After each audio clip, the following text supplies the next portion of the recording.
And today's lesson is going to be called the land of confusion. So first and foremost, we're going to give all praise, honor, and glory to Yahweh, Bahashim Yahweh Shai, Bahashim Rakak Wadash. All praise and double honors to the elders and apostles, a great millstone who brought out this truth many, many years ago, still to this day preaching us this truth.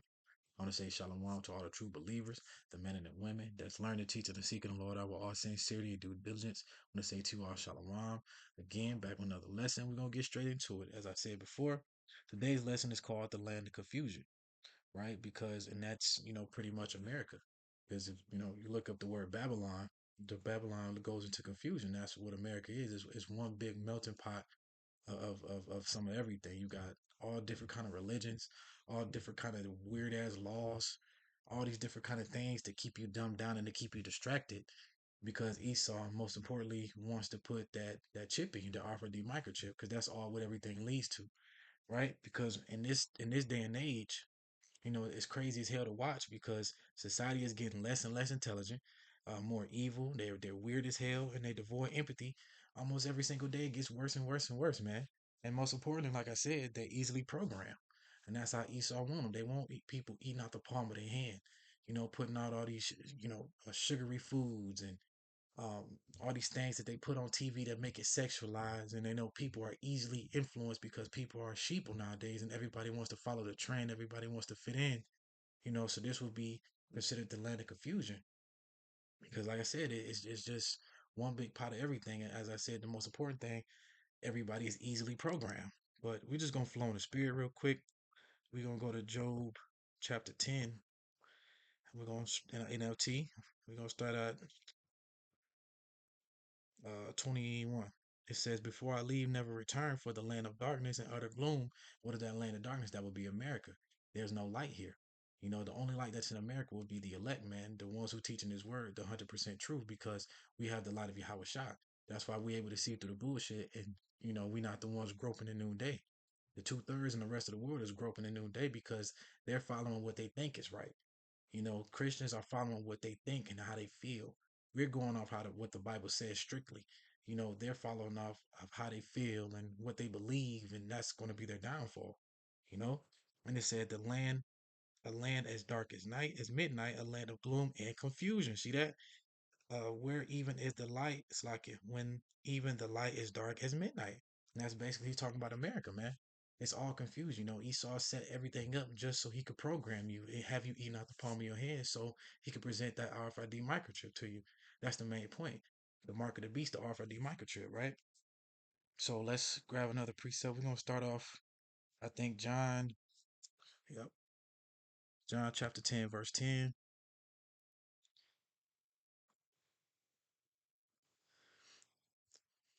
NLT. It's 10 through 13. We're gonna start at verse 10, and it says, "The thief's purpose is to steal, kill, and destroy. My purpose is to give them a rich, satisfying life." Who is that one trying to give us that rich, satisfying life? That's Yahweh Shah. Through Yahweh Shah, we are able to get that rich and satisfying life. But the thief's purpose, which would be Esau, Edom, the so-called white man, you know, he is coming to do nothing but to steal, kill, and destroy. And that's what he's doing, destroying our minds, destroying our immune systems. Like I said, using all these weapons of mass destruction to deprogram our minds, to keep us in a lower form of power. What's the word I'm trying to look for? I always say this kind of thing. He trying to keep us dumbed down, man. You know what I'm saying? He's using he's using it so much and so bad to where it's affecting his own people. Esau don't give a fuck about the poor white people. He only give a fuck about his family and the rich, right? And so he's destroying everybody in his path. And if you're not with his agenda, hey, everybody's gonna, have to, get destroyed with him, right? So again, if these purposes still kill and destroy, my purpose is to give them a rich, satisfying life. I am the good shepherd. The good shepherd sacrifices his life for the sheep. That's Yahweh Shai. The Lord has bought us with a high price, and that was through his son Yahweh Shai. So through Yahweh Shai, he made his body live in sacrifice. And so for us, the elect, we're not part of that number. We are teaching his word on the highways and hedges, doing the work, believing and having faith in Yahweh Shai. And that's us making our body living sacrifices, right? Right here it says a hired hand will run when he sees a wolf coming. Who would the hired hand be? That would be Esau, even the so-called white man. He will abandon the sheep because they don't belong to him, and he isn't their shepherd. And so the wolf attacks them and scatters the flock. See that? It says the higher hand runs away because he's working only for the money and doesn't really care about the sheep. And that would be Esau Edom, man. He don't give a fuck about us. He don't even give a fuck about his own people. So he damn sure don't give a fuck about his elect. So he's going to do everything he can to keep us dumbed down, to keep us out the way. Most importantly, because he's still upset about that birthright. Esau feel like he got finesse about the birthright, but this is Yahweh Shah's movie, man. This is how he set it up. So hey, Esau ain't got no choice, but Esau is going to do everything he can to destroy this earth and destroy the people in the earth while destroying his people at the same time, to get what he wants, which is that birthright, and to make everything in one world government, um, one new world order, that RFID microchip, the mark of the beast. And also too, I think by like 2030, I think everybody's on board. The Arabs on board, the Africans on board. I seen Mexico 2030. Everybody's going to be rolling out those digital IDs that's going to lead to the RFID microchip by 2030, and everybody's on board with it, man. Right? But again, back to the shepherd, Esau would be that hired shepherd that runs away because he's working only for the money. He doesn't really care about his sheep. Like I said, Esau don't give a fuck about nobody but himself, man. Not even his own people. Esau would kill his brother, right? Let's continue. Let's go to the book of right here, Ecclesiasticus, real quick, which I gotta pull it up. Ecclesiasticus chapter 3, verse 10, and it says right here at the top, you see it says in the pride, it says, don't be, we're going to start at verse 6. Don't be angry with your neighbor for any injury. Do not attempt anything by acts of insolence. Arrogance is hateful before the Lord and before man, and injustice is outrageous to both. Sovereignty passes from nation to nation on account of injustice, the insolence of wealth. How can he who was dust and ashes be proud? You see that? That's everybody, man, because we all made from dust. We are made from the dirt. It says, for even his life is bowels of decay. A long illness baffles the physician, and the king will die tomorrow. Wait, am I on the right one? Let me see. Is this? I passed it already. Salakia. Right here. I'm going off Salakia. We're going to start at verse 10. A wise magistrate will educate his people, and rule of an understanding man will be well ordered. Like a magistrate of the people, so are his officials. And like the ruler of the city, so are his inhabitants. So a person who is educated, his people will be educated. His people will be in a good stance. And if he's disciplined, he's in order. He has the right mindset. You know what I'm saying? Everything will be in order. See, like I said, and he has that understanding. And it says, a wise magistrate. Let's see if I can look at this word. So I don't know what the hell this means.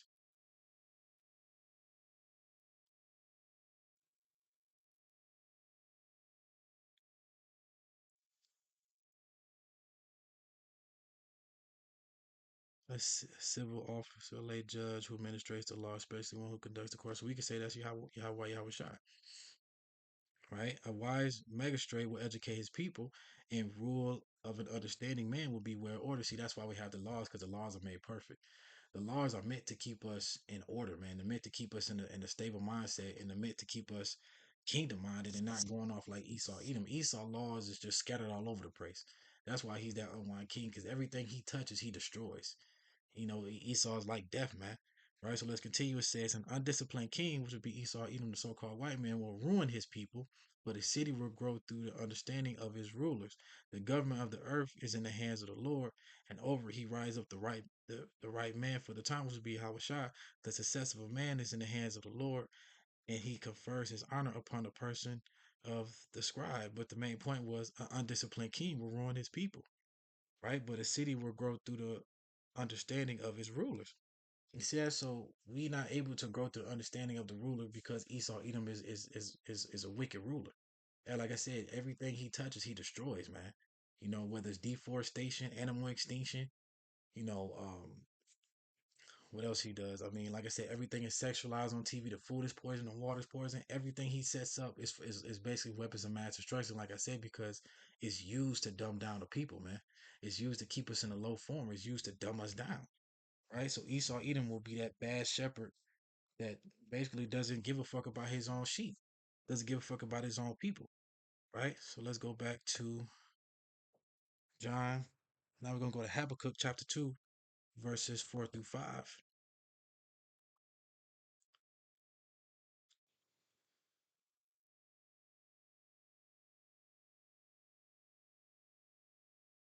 Yeah, I'm trying to find it over here. It's so small and shit. Habakkuk chapter 2, verses 4 through 5, it says, look at the proud. That would be Esau, even the so called white man. The two-thirds, they trust in themselves and their lives are crooked. But the righteous will live by the faithfulness to the Lord. See, we live by the righteousness to the faithful Yahweh Shah because we put our faith and trust in Yahweh Shah, not in our wealth, not in our riches. And the Lord hates pride, man. But that's how you know America's the land of confusion. Because what do they say? The land of the free, the land of the brave, right? That's America. It says wealth is treacherous, and the arrogant are never at rest. They open their mouths as wide as the grave, and like death, they are never satisfied. See that? So Esau, and over here you can read it KJV. Yet also because he transgresses about wine, he's a proud man, neither keepeth at home. He enlarges his desire as hell, and he is as death. It cannot be satisfied, right? Because like I said, everything he touches, he destroys, man. That goes back to John 10 to 10. A thief cometh not to but steal, kill, and destroy. Right? Because at the end of the day, that's Esau's job. His job was his blessing was that sword to take peace away from the earth. Right? So wealth is treasures and arrogant are never at rest. Esau is never at rest because that's why he's always in everybody else's country. He got his hand in all the resources. America has enough. America is a shitty ass country, but it's a decent enough country to have its own resources. I don't want to give this place that much credit, but it is good enough to have its own resources, right? To where we don't have to get it from any other country. But that's Esau's lot. You know what I'm saying? He's doing what he's supposed to do, and that's why he's that unwise king. The Lord has set him up not only to be a whooping stick, but also to show us how not to run the earth because Esau is running this earth to the ground. That's why you go to Proverbs 29 and 2. When the wicked, roughly paraphrasing, when righteous are authority, the people rejoice. And when the wicked bear rule, the people mourn. You know what I'm saying? So right now, the whole earth, everybody that's living on this earth, even the trees, the plants, every living thing is mourning, man, because we're under the rulership of this wicked ass man, wicked ass king Esau, right? Let's continue. Let's grab another precept. We're gonna go to Proverbs chapter 30. Uh, Proverbs chapter 30, verse 14 through 16. Right here it says they have teeth like swords and fangs like knives. They devour the poor from the earth and the needy from among humanity. That's Esau. That's all they do. They don't care about their own people. All they care is about the rich. They make the rich richer and the poor poor. Right? They cutting out the middle class and all. They doing everything they can to even got a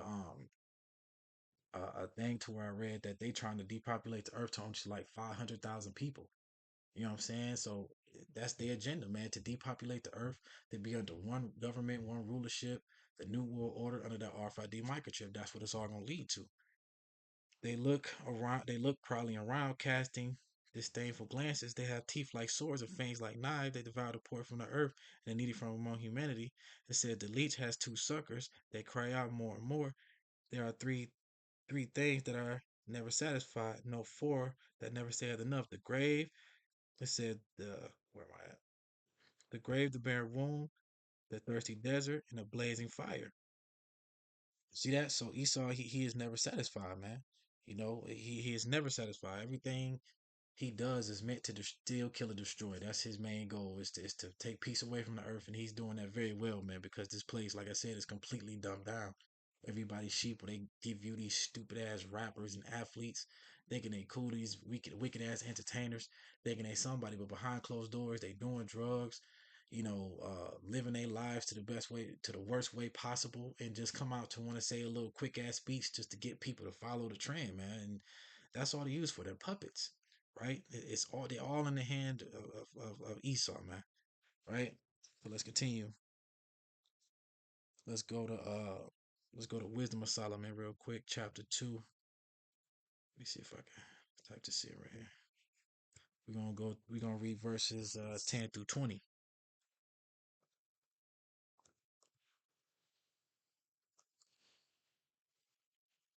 Oops. Can you spell?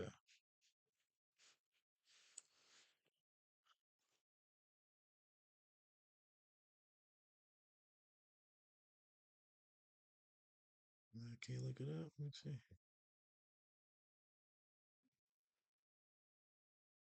I might have to do it a different way. Close this out. See. It's lucky. Yeah, Wisdom of Solomon chapter 2. We're gonna read verses 10 through 20.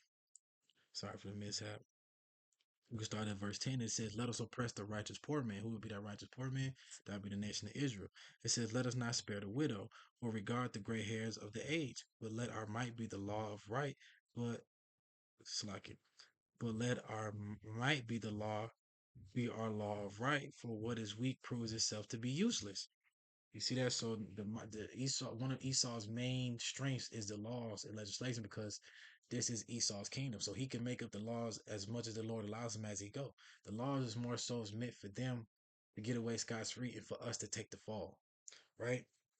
So, but it also says, for what is weak proves itself to be useless. Even though the laws are useless, it still is in effect, right? It says, let us lie in wait for the righteous man, because he is an inconvenient to us and oppresses our actions. That's the elect, the one to stand on these corners. He reapproaches us for sins against the law and accuses us of sins against our training. He professes to have the knowledge of Yahweh. He calls himself the child of the Lord. He became a reproof to our thoughts, because that's why it's a dreadful sound when we out there teaching to prophesy against America. When we're teaching, it's a dreadful sound to the heathen, because we're prophesying their judgment. We're prophesying against their kingdom. We're prophesying against their lies and philosophies that Esau has set up, all their enchantments and all his human wisdom that he put forth to earth. Esau is like how it's a saying in the world, you sound smart to somebody dumb. That's what Esau does. He put these people in front of you to make them sound smart, because the society is so dumbed down. People really believe, oh, this man really saying something, like a nigga like Charleston White. Charleston White is a complete fucking idiot. And sometimes he says some things that's okay, but most of this is just bullshit. You know what I'm saying? He's a puppet too. But that's what Esau do, set up people like that in front of y'all, to make y'all think that he's really saying something true. He's on the right path. It's all, it's all for show, man. Again, where that he professes to have the knowledge of Yahweh, which we do, and calls himself a child of the Lord, which we are. He, he became to us for approval of our thoughts. The very sight of him is a burden to us. See that? Because like I said, when we out there prophesying, we teaching it, it's a dreadful sound to these heathens in these nations. Because of his manner of life, unlike the others, his ways are strange. Why? Because we're not following society. We're not dumbed down like society. We have that light of Yahweh Shah, so we can deteriorate through the bullshit. We broke from them chains, man. We out of that matrix. You know what I'm saying? Because we have that knowledge, wisdom, and understanding. We see through the bullshit. We see what's going on. We're not ignorant to Satan devices, right? So, it's strange to them, because we're not like them. We're not following like the 2/3 are. The 2/3 gonna get the same judgment as the so-called white man, and they're gonna have to go through the kingdom through childbearing. Right? He says we are considered by him something base, because it's true. Esau is really a caveman, man. You can read that in the book of Job, I think chapter 5, if I'm not mistaken. It says, and he avoids our ways as unclean. He calls the last end of the righteous happy, and he boasts that Yahweh is his father. Let's see if his words are true. Let us test this. Let's see. It's like it. And let us test what will happen at the end of his life. For if he is a righteous man of God, it's like it. For he is the righteous man, is God's child, he will help him. Right? So they're gonna test us, throw us in the concentration camps, put us on the chopping block with the guillotines. We're gonna be tried and tested and tormented, man. All for the faith and the testimony of Yahweh Shah. Right here it says, let us test him with insult and torture, and so that we may find on how reasonable he is and make trial of his forbearance. Let us condemn him to be shamed to a shameful death, for according to what he says, he will be protected. And that's right. We will be protected. Even though we down this side for Yahweh, we still will come back with Yahweh. We still be risen up. We still be part of that first fruits, because we have that faith in Yahweh. So Esau is doing nothing but dumbing us, like I said, dumbing us down, torturing us every day, oppressing the saints. He's using all the tools, the AI technology. He's pulling out all the tools to, you know, destroy the people. Right. So let's continue. Let's go to the book of Isaiah, chapter 24, verse 10 through. Let's go there. Book of Isaiah, chapter 24, verses 10 through 14. Right here, and it says destruction of the earth. So let's continue. Right here, verse 14. It says, What am I saying? Yeah, 10 through 14, Slakia. 10 through 14, it says, the city rives in chaos. Every home is crooked to keep out intruders. Let's look at this word chaos. Let me see if we can look this up real quick. Let's see what this word chaos means.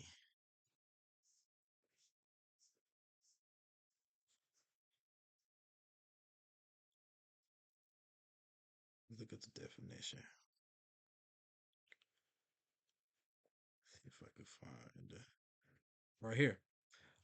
The word chaos in Isaiah 24 and 10, it says formlessness, which that's where formless. Here's what it. Here's the main part: confusion, unreality, emptiness, nothingness, empty space. That's what be America right now. It's emptiness. It's formless, man. It's confusion. It's unreality, because we in a matrix, man.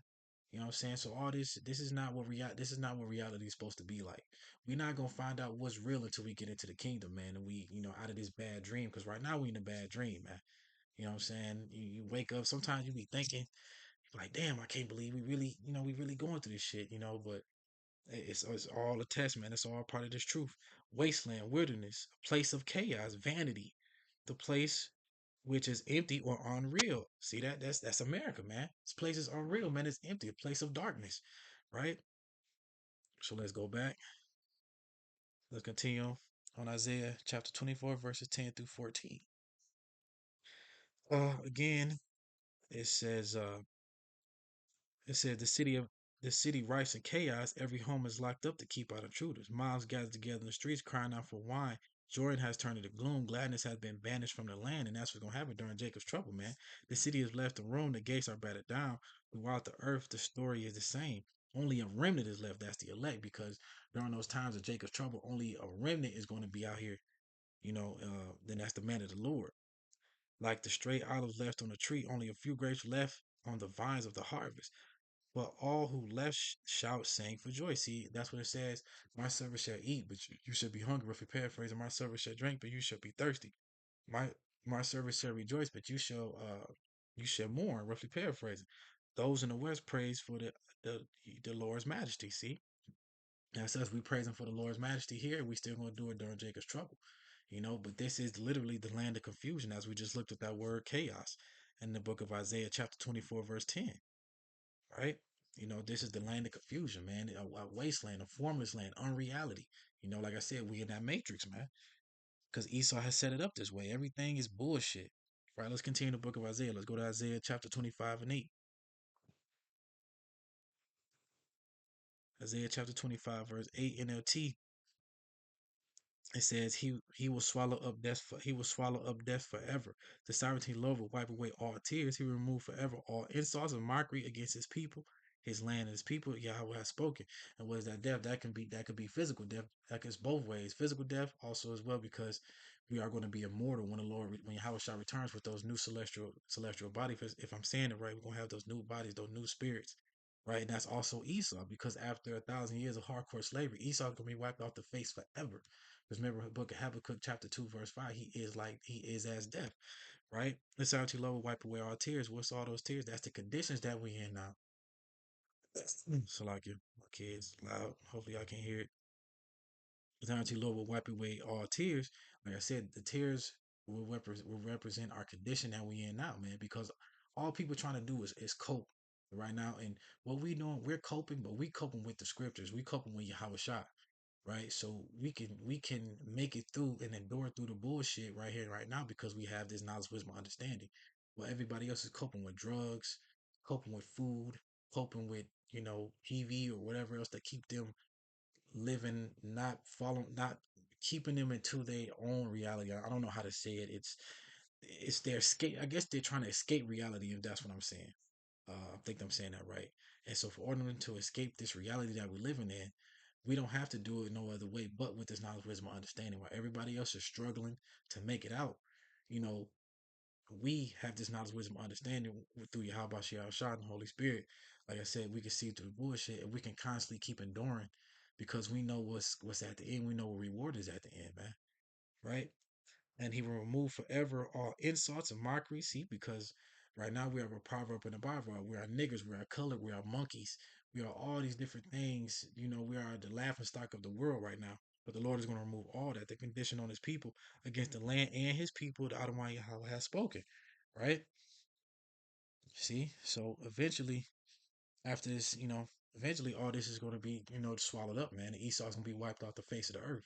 That unwise king, is not going to be here anymore. After 1,000 years, the unwise king is going to be in slavery for 1,000 years. And then after that, he's going to be completely wiped off the face of the earth. Let's grab a couple more precepts. Let's go to the book of Romans, chapter 8, verse 21. Romans chapter 8, verse 21. And it says right here, the creation looks forward to the day when it will join Yahweh's children in the glorious freedom of death and decay. Right? So we looking forward to the day of Yahweh Shai. You know what I'm saying? We looking forward to get all these condiers to break off these to really break out these chains and be into the kingdom and everything be real, man. And we looking forward to that day. We right now we're just going through the motions, doing what we do, doing what we supposed to do, because we put here to teach and bring out the Lord's message and prophesy against his wicked ass kingdom and bring back to the lost sheep, right? But like I said, we still every day our bodies we sick of this shit. Our bodies can't wait until we get to see the creation of the Lord, man, to see him and join him and be joint heirs with Yahweh Shah. And right here, last precept, Revelation chapter 21, verse 4. Kids being real loud, they pissing me off. Trying to make this quick so I can get out there, handle it right here. Last one, he will wipe away every tear from their eyes, and there will be no more death or sorrow or crying and pain. All these things are going forever, and that's the point, man. You know what I'm saying? This is after when the land of confusion is destroyed. That's when we're gonna break free of these true chains. Right now, we break other chains physically and mentally, but we still in a place of confusion. So that's why when Yahweh shall return, right here we can start at 3. It says, matter of fact, let's see. Right here, the New Jerusalem. It's right here. Then I saw a new heaven and a new earth. For the old heaven and old earth had disappeared, and the sea was also gone. That sea will represent to those heathen nations. I did a lesson on that too, so I have to go back and look through my videos. And I saw the holy city, the New Jerusalem, which would be us coming out of those chariots, coming down from Yahweh out of heaven like a bride beautifully dressed. That's us being changed in those new bodies. Because Jerusalem it's a people before it's a place. So that's us coming out of the chariots, coming down from Yahweh out of heaven. That's us coming out of those chariots like a bride beautifully dressed for her husband. I heard a loud shout from the throne saying, "Look, Yahweh's home is now among his people. He will live with them, and they will be his people. Yahweh himself will be with them. He will wipe away every tear from their eyes, and there will be no more death and sorrow or crying and pain. All these things are gone forever." So when Yahweh shall return, when Yahweh shall returns, basically, that's when we really gonna be broken free from those chains, man. You know what I'm saying? That unwise king is gonna get put down, and he's gonna go into those chains and be mentally and physically chained up. Right, and after 1,000 years, every tear, again, that would be a condition that we in now. There will be no more death, no sorrow, no crying, no pain. All these things will be gone forever. Right? So that was pretty much the lesson. Just wanted to bring out some quick, um, pretty much the land of confusion, man. That's what America is. And once this place is destroyed, that's when we gonna, really shine and really see what's real. Because right now we in a place of chaos. We in the land of confusion. We unreality, a formless place, a wasteland. And that's what the Lord is gonna make this place a complete fucking wasteland, man, when he returns, right? And he's gonna wipe all the conditions away off of us. He's gonna clean our names. He's gonna clean us up, man. We're gonna have new bodies, new spirits, a new way of thinking.